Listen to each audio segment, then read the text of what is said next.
Untuk kebutuhan sehari-hari, Apit Saputra alias Padang 25 tahun, warga Jalan Soekarno-Hatta, Kelurahan Karya Baru, Kecamatan Alang-Alang Lebar, Palembang, nekat melakukan pencurian sepeda motor di Jalan Bypass tembus Terminal KM 12, Kecamatan Sukarami, Palembang, Rabu 11 Mei sekitar pukul 00.30 waktu Indonesia Barat.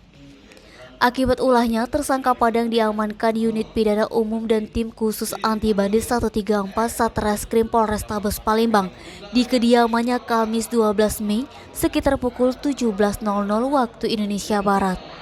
Tersangka ini melakukan aksinya pada saat korban Dwi Kridanto 29 tahun hendak pulang dari kerja di Citra Grand City menggunakan satu unit sepeda motor Vario warna hitam BG 6047 LAA.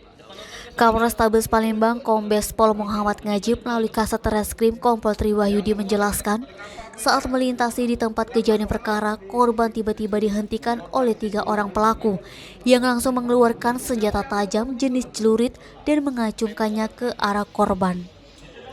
Karena takut, korban langsung melarikan diri dan melaporkan kejadian ke Mapolsek Sukarami, Palembang.